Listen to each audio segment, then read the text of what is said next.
جاتے ہیں، لیکن اس میں بھی وہاں پہنچنے کے بعد بہت سے لوگ لاپرواہی کرتے ہیں، اور وہاں 20 روز 25 روز کوئی 40 دن 45 دن جس کا جو وقت متعین رہتا ہے وہاں رہتے ضرور ہے، لیکن ایسے لوگ بھی ہیں کہ وہاں جانے کے بعد فرض نمازیں بھی چھوڑ رہے ہیں۔ حرم شریف کے اندر کہا گیا کہ سب سے دنیا کے اندر سب سے افضل جگہ اگر کوئی ہے تو وہ حرم شریف ہے، کیونکہ وہاں بیت اللہ ہے، اور سب سے افضل مسجد اگر کوئی ہے تو وہ مسجد حرام ہے۔ اگر کوئی ایک وقت کی وہاں نماز پڑھتا ہے تو 1,00,000 نماز کا ثواب ہے، لیکن افسوس کی بات ہے کہ وہاں جانے کے بعد بھی ہم دنیاوی کام میں مشغول ہو کر وہاں نماز چھوڑ دیتے ہیں۔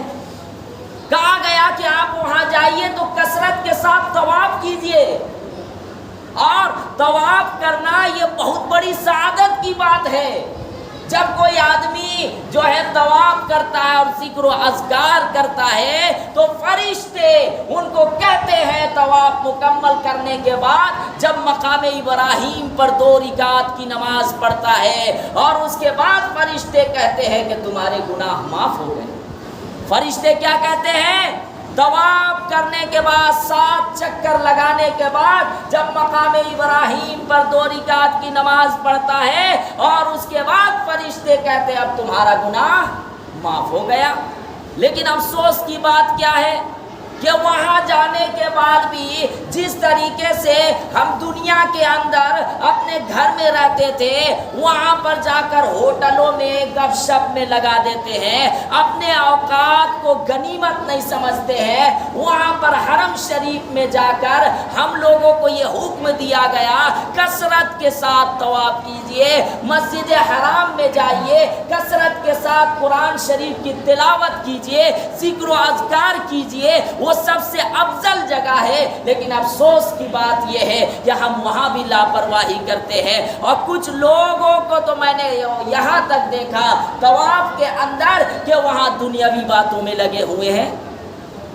اتنی افضل جگہ جہاں پہ بڑے بڑے اکابرین ڈرتے ہیں، وہاں پہ اگر ہم دنیاوی باتوں میں لگے ہوئے رہیں گے، اتنا پیسہ خرچ کرنے کے بعد بھی طواف کرنے کے وقت تو ایسا ہونا چاہیے کہ اللہ سے ہمارا ایک جو ہے قرب اور اللہ سے ایک تعلق پیدا ہو چکا ہے۔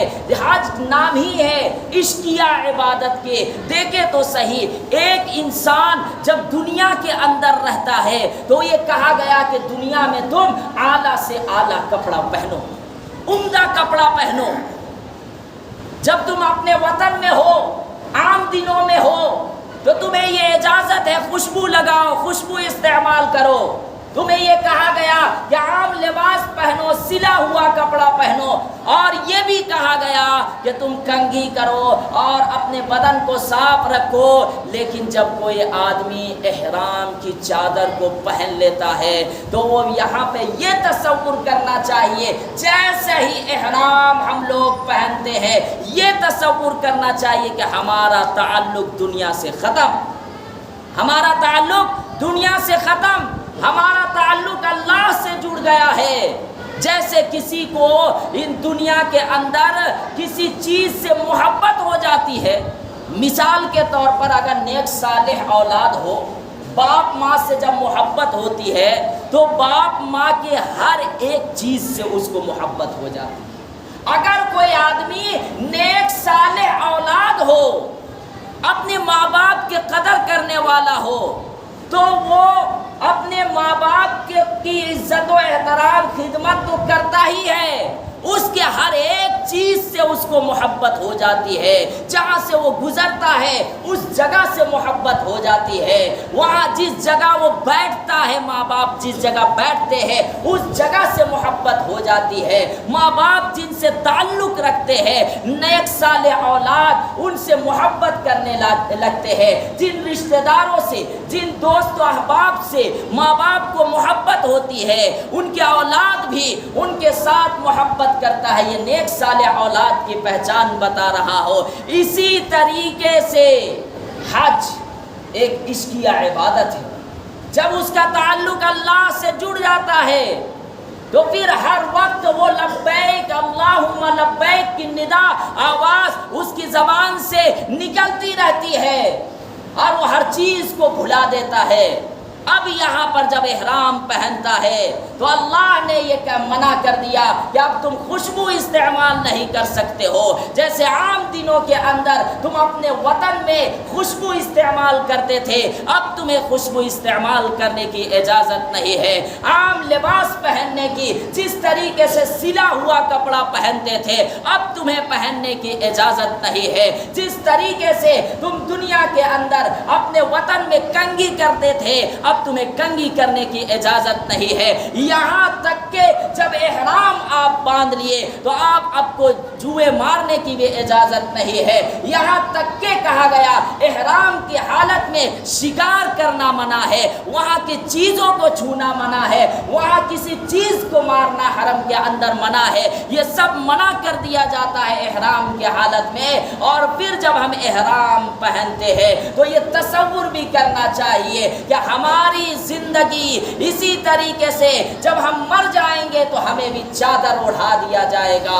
اگر ہم وہاں اللہ کے لیے جب ہم حج کرنے کے لیے جاتے ہیں، صحیح طریقے سے حج کرتے ہیں تو ہم گناہوں سے پاک ہو جاتے ہیں۔ اسی طریقے سے جب احرام ہمیں جو ہے باندھ دیا جاتا ہے تو ہمیں یہ تصور کرنا چاہیے کہ ہمیں ایک دن اسی طریقے سے کفن پہنایا جائے گا، اور اسی طریقے سے جس طریقے سے حجاج کو ہم لوگ جاتے ہیں ایئرپورٹ پہنچانے کے لیے یا پھر جاتے ہیں جہاں بھی اسٹیشن میں پہنچانے کے لیے، تو وہ یہ تصور ہوتا ہے جب وہ لوگ اپنے پریوار کو چھوڑتے ہیں تو اس وقت خود بخود ان کی آنکھوں سے آنسو جاری ہو جاتے ہیں کہ کیا پتہ دوبارہ آؤ نہ آؤ۔ حالانکہ وہاں مرنا خوش قسمتی کی بات ہے۔ جو نیک لوگ ہوتے ہیں وہ تمنا کرتے ہیں کہ ہماری موت ہو تو مدینہ میں ہو۔ موت مانگنا حرام ہے، لیکن موت کی تمنا اچھی جگہ کرنا یہ صحیح ہے۔ موت مانگنا الگ چیز ہے، موت کی تمنا کرنا الگ چیز ہے۔ تو جو نیک لوگ ہوتے ہیں ان کی خواہش تو یہ ہوتی ہے کہ مکہ و مدینہ میں ہماری موت ہو۔ تو یہ جب روانگی ہوتی ہے اور حجاج کو جب لے جاتے ہیں جو ہے ایئرپورٹ میں، اس وقت سب لوگ جو چھوڑتے ہیں تو ایک خیال آنا چاہیے کہ ہمیں بھی قبر کے اندر جب جو ہے قبرستان لائیں گے رشتہ دار، اس وقت چھوڑ کر چلے جائیں گے۔ تو یہ احرام پہننا، یہ حج کرنا ایک موت کو بھی یاد دلاتی ہے، قبر کو بھی یاد دلاتی ہے، اور اس وقت یہ یاد دلاتی ہے کہ جس طریقے سے رشتہ دار چھوڑ کر چلے جاتے ہیں، قبرستان میں بھی آ کر آپ کو چھوڑ کر چلے جائیں گے، کوئی کام نہیں آئے گا۔ یہ ہمارا عقیدہ ہونا چاہیے۔ جب اس طریقے سے ہم حج کریں گے اور جب ہمارا ایمان اتنا مضبوط ہوگا، جب ہمارے تعلق اور اللہ سے عشق اس طریقے سے جب ہم کریں گے تو پھر انشاءاللہ ایمان اتنا مضبوط ہو جائے گا کہ ہم کسی کے سامنے جھکیں گے نہیں۔ اور پھر یہ بھی میں آپ کو بتا دوں، حج کرنے کے لیے جاتے ہیں، یہ بڑی سعادت کی بات ہے کہ اللہ اپنے بارگاہ میں قبول کرتا ہے۔ حج کے تمام ارکان وغیرہ آپ لوگ سنتے رہتے ہیں، لیکن حج کی کچھ جو چیزیں ہیں، کچھ ایسے مقامات ہیں جن کی بڑی اہمیت و فضیلت ہے، جس کی بڑی اہمیت و فضیلت ہے۔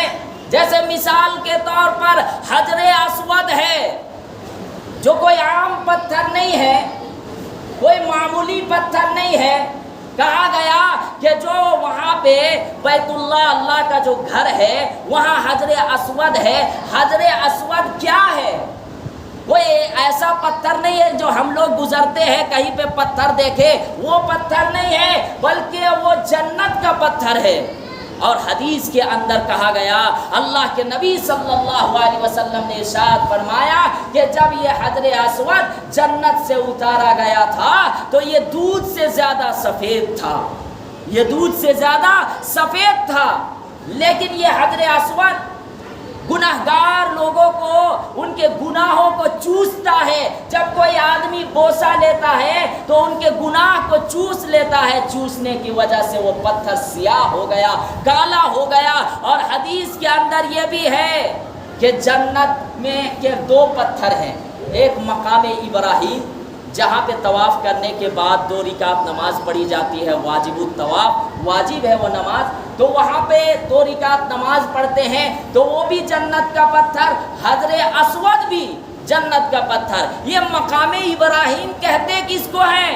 بہت سے لوگوں کو نہیں معلوم ہوگا۔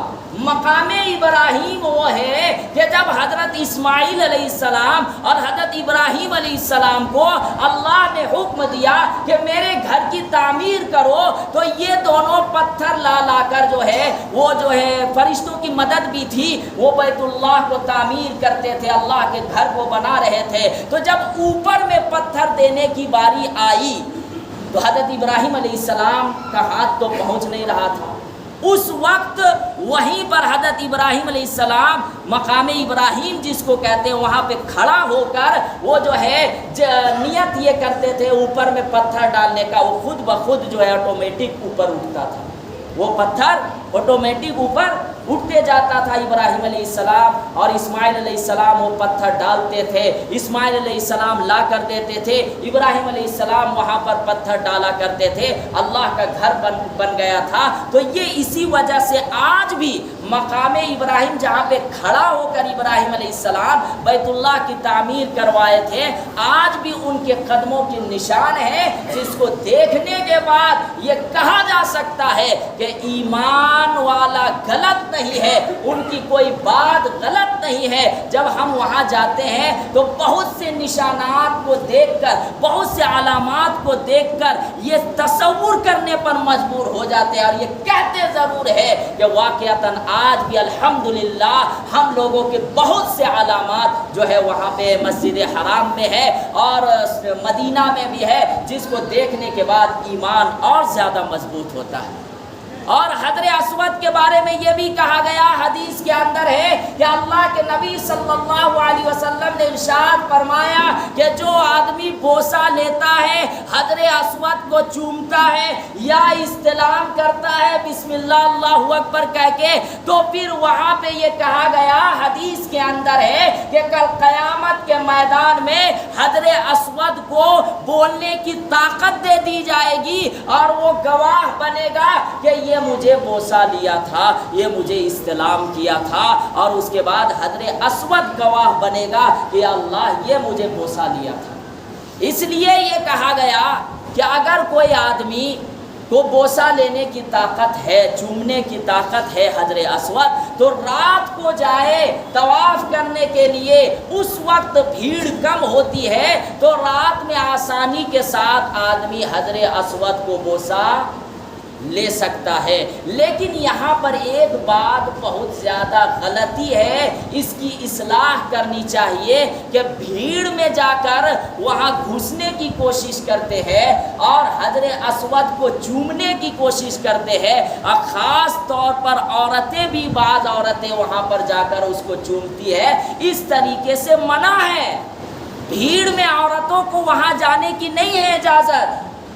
آپ جب بھیڑ ہے تو کیا ضرورت ہے، وہی ثواب آپ کو ملے گا جو آپ استلام کریں گے تو حجر اسود کو چومنے کے برابر، بوسہ دینے کے برابر آپ کو ثواب ملے گا، بوسہ دینے کے برابر آپ کو ثواب ملے گا اگر کوئی آدمی استلام کرتا ہے۔ تو اس لیے بھیڑ میں گھسنے کی اجازت نہیں ہے، خاص طور سے عورتوں کو۔ اسی طریقے سے کہا گیا کہ اصل میں یہ جو 9 ذی الحجہ کو کہا گیا کہ بھائی عرفات کے میدان میں ٹھہرے، وہ رکن اعظم ہے۔ اگر عرفات میں آپ زوال صبح صادق کے بعد سے لے کے غروب تک یہ بہتر افضل وقت ہے، لیکن اگر کوئی آدمی کسی عذر کی وجہ سے غروب تک بھی اگر نہیں ٹھہر پایا تو کہا گیا 10 ذی الحجہ کی صبح صادق سے پہلے بھی اگر ٹھہر لیتا ہے تب بھی اس کا فرض ادا ہو جائے گا۔ لیکن افضل اور بہتر وقت وہی ہے کہ زوال کے وقت سے لے کے غروب تک وہاں ٹھہرنے کا ہے۔ اور یہ اصل میں عرفات کا دن کیا ہے؟ عرفات 9 ذی الحجہ بقرعید سے ایک دن پہلے وہاں پر ایک میدان ہے۔ عام دنوں میں دیکھیے کہ وہاں رکنا ٹھہرنا کوئی ثواب کا کام نہیں، کوئی ثواب کا کام نہیں ہے. پورے سال عرفات کا میدان ہے، پورے سال مزدلفہ ہے، پورے سال مینا ہے. لیکن اگر حج کے دنوں کو چھوڑ کر اور جو ٹائم اور جو وقت مقرر کیے ہیں، جو دن اللہ تعالیٰ، اس کو چھوڑ کر اگر آپ پورے سال عرفات میں ٹھہریے گا تو آپ کو ثواب نہیں ملے گا. اگر 9 ذی الحجہ کو چھوڑ کر جو وقت ہے اس کو چھوڑ کر اگر آپ دوسرے کئی دنوں میں کئی مہینوں تک آپ رک جائیے گا، آپ کو کوئی ثواب نہیں ملے گا. لیکن یہاں پہ اللہ تعالیٰ نے یہ فرمایا کہ دیکھو جو دین ہے وہ ہمارے طریقے پر چلے گا، آپ کے طریقے پر نہیں چلے گا. کوئی آدمی اپنے سے یہ تصور کر لے کہ بھائی 9 ذی الحجہ کو اتنی بھیڑ رہتی ہے عرفات کے میدان میں، تو کیوں نہ ایسا کرے کہ ہم جو ہے پہلے ہی جا کر ٹھہر لے، تو کیا حج ہو جائے گا؟ حج تو نہیں ہوگا. جب اللہ نے اور اللہ کے نبی صلی اللہ علیہ وسلم نے حکم دیا کہ 9 ذی الحجہ کو عرفات میں ٹھہرو گے تو آپ کو ثواب ملے گا، وہ تو ایک میدان ہے لیکن اس کی فضیلت اس وجہ سے ہے کہ انبیاء کرام اس کو کرتے آئے ہیں، اللہ کے نبی صلی اللہ علیہ وسلم کرتے آئے ہیں. تو جس چیز کو اللہ نے حکم دیا، انبیاء کرام نے کیا اور اللہ کے نبی صلی اللہ علیہ وسلم اور صحابہ کرام کرتے آئے، اس کی فضیلت بڑھ جاتی ہے، چاہے وہ کوئی معمولی سا پتھر ہی کیوں نہ ہو، وہ کوئی معمولی سا جگہ ہی کیوں نہ ہو. تو حج جب کرے تو ان چیزوں کو تصور کرنا چاہیے، ان چیزوں کا خیال کرنا چاہیے. اب دیکھیں تو صحیح، جب زمزم کا پانی ہم پیتے ہیں ہم یہ سمجھتے ہیں کہ یہ عام پانی ہے، یہ معمولی قسم کا پانی ہے، لیکن یہ کوئی عام پانی نہیں ہے. جب اللہ کے نبی صلی اللہ علیہ وسلم کے سینہ مبارک کو چاک کیا گیا تھا اور قلب کو نکالا گیا تھا، دل مبارک کو نکالا گیا تھا، تو جب اس کو دھونے کی ضرورت آئے اور اس قلب میں جو ہے سیاہ نقطہ تھا اس کو ہٹانے کی باری آئی، تو کوئی عام پانی نہیں ہے زمزم کا پانی، بلکہ زمزم کے پانی سے اللہ کے نبی صلی اللہ علیہ وسلم کے قلب مبارک کو دھویا گیا. حالانکہ جنت سے پلیٹ آیا، جنت سے فرشتے کو بھیجا گیا، جنت سے اور بھی چیزیں آئی، پانی بھی آ سکتا تھا، لیکن یہاں پر دیکھیے کہ زمزم کے پانی کو لا کر اور اللہ کے نبی صلی اللہ علیہ وسلم کے قلب مبارک کو دھویا گیا تھا. تو یہ ہے اس کی فضیلت. اسی طریقے سے زمزم کی کئی خصوصیات ہیں. زمزم کا پانی کبھی خراب نہیں ہوتا، زمزم کے پانی کو اللہ تبارک و تعالی شفا بھی رکھے ہے اس پانی میں. اللہ کے نبی صلی اللہ علیہ وسلم نے کیا ارشاد فرمایا کہ زمزم کا پانی کوئی معمولی پانی نہیں ہے، بلکہ یہ خوراک کو بھی مٹاتی ہے اور یہ اللہ تبارک و تعالی اس پانی میں شفا بھی دی ہے. اگر کوئی آدمی اچھی نیت کے ساتھ اس کو پیتا ہے اور یہ نیت ہوتی ہے کہ اللہ اس میں ہم کو شفا دے، تو وہ شفا بھی ہو جاتا ہے. اور اگر اس پانی کو پینے کے بعد بھوک مٹانے کا مقصد ہوتا ہے تو اللہ تبارک و تعالی اس کی بھوک کو بھی مٹاتے ہیں. تو جب آپ پانی جب وہاں پہ لوگ پیے اور آپ کو بھی جب اللہ قبول کرے، جب وہاں جائیں تو اس نیت سے پینی چاہیے کہ اللہ ہم اس پانی کو پی رہے ہیں شفا کے لیے اگر بیماری ہے یا علم کو بڑھانے کے لیے. اسی وجہ سے ایک دعا سکھائی جاتی ہے زمزم کے پانی پینے کے وقت. زمزم کا پانی پی رہے ہوں اس سے پہلے ایک دعا ہے، اللہم انی اسألک علما نافعا ورزقا واسعا وشفاء من کل داء. کہ اللہ ہم نفع دینے والے علم اور کشادہ رزق کا سوال کرتا ہوں اور ہر بیماری سے شفا یاب ہونے کا سوال کرتا ہوں. تو جب اس نیت سے آپ پانی پئیں گے اور ان جگہوں کی جب فضیلت ہوگی تو انشاءاللہ آپ اپنے وقت کو ضائع نہیں کریں گے، اللہ جب آپ کو قبول کرے گا اور آپ ہر چیز کو صحیح طریقے سے ادا کریں گے۔ اللہ تبارک و تعالیٰ سے دعا ہے کہ جتنے بھی حجاج حج کرنے کے لیے گئے ہوئے ہیں اللہ تعالیٰ ان سب کو حج مبرور، حج مقبول عطا فرمائے اور ہر طرح کی رکاوٹوں سے، پریشانیوں سے اللہ تبارک و تعالیٰ حفاظت عطا فرمائے۔ وآخر الدعوانا ان الحمد للہ رب العالمین، جو حضرات سنت میں